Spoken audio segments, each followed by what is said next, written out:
Yes, well, do you not like that? You're not apologising for making mistakes. Really? So many students, sorry. Why are you sorry? Really surprised All a mistake does is just highlights to both of us what we need to practice.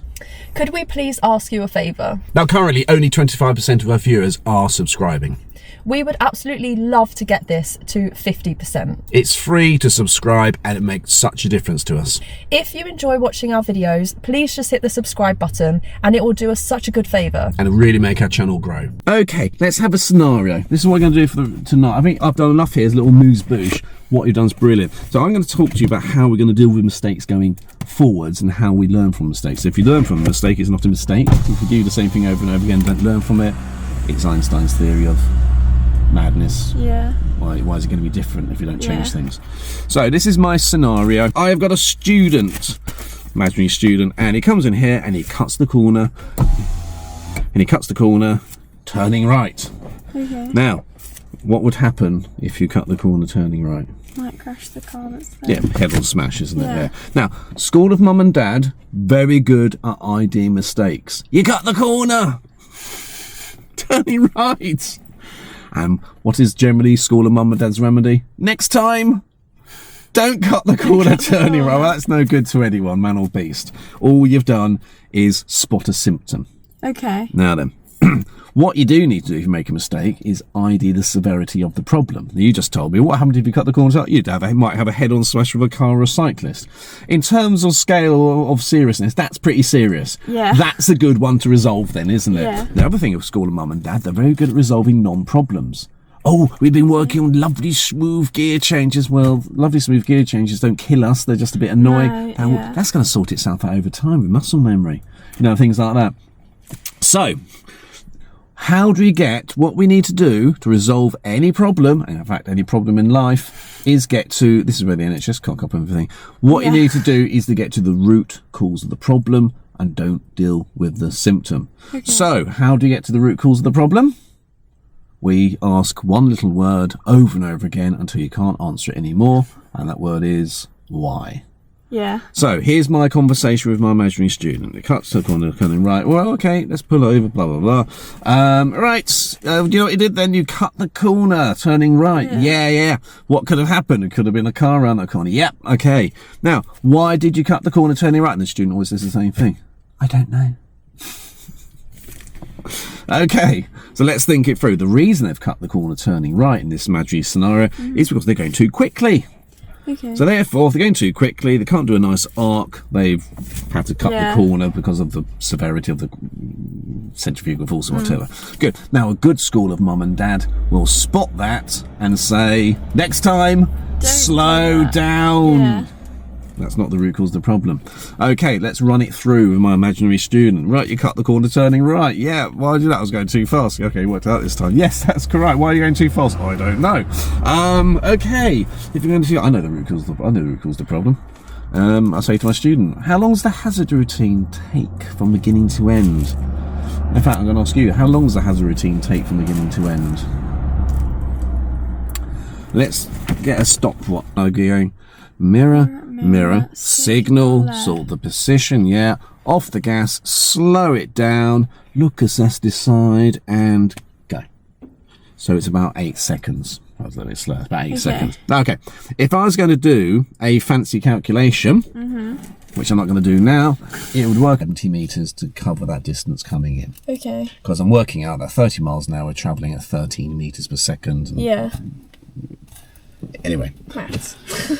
my student knows this. Right, how long does the hazard routine take? 8 seconds. Yeah, it does, doesn't it? And how far out should you be to start the hazard routine? 70 metres. Brilliant. How far out? How far out were you when you started the hazard routine? Was it less than 70 metres? He says. Yeah. It's about 35, 40 metres there. So if that's how long it takes to do the routine, and you start there, what do you think is going to happen? You rush it. You've run out of, in this scenario, you started it late, you ran out of space, you don't have time to slow it down. Brilliant. Okay. Now, you told me it's 70 metres, and you know it's 70 metres, and yet you started at 35 metres, 40 metres. Why is that? Well, I guess I'm not very good at judging distance. Well, there you go, that's the root cause of the problem. The reason the student cut the corner, if you go right back, is because they're not very good at judging distance. So we now need a remedy. Okay. Okay, tell you what, since you're not good at judging distance, how about, until you get used to it, I spot you at 70 metres. So I say, look, by that lamppost, go, or when you get to that car, start your routine until you get, great. So we've now got, now the thing is, you've got to the root cause of the problem to solve that early on. Can you think of how many different scenarios would go wrong if you didn't know good at judging distance going forward? Yeah. So not only have you killed one problem, You sorted out the other you've ones. sorted out other problems you might not even realise would have been a problem because you've you've killed the roots of the weed and not just picked the flowers off the top. Now then, what's happening with you? I'm going to cut to the chase. Very simply, you're jumping ahead of yourself. When we came into the corner once, what's our normal position from the curb? To the right, isn't Yeah, it? about a door width, isn't it? Yeah. Door width? How far have you been at the point of turn, the point when you'd be turning across that corner? How far have you been from the curb? I have not been at store You've width. been like that. Why? Because you jumped ahead of turning. You came in a bit too fast. Because you're coming too fast, you've jumped ahead to look all the gear. Yeah. You've jumped ahead of slowing it down. You come in too fast, you straightened it. That's why you went to the wrong side of the road, because you came and then started looking. Yeah, okay. Get the idea. I've taught you a sequence. It's a bit like me teaching you how to count to 10. 1, 2, 3, 4, 5, 6, 7, 8, 9, 10. Can you count to 10? Yes, I can, Richard.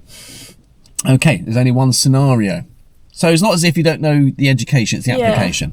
What's going wrong? Well, in my counting to 10 scenario, 10 is very scary.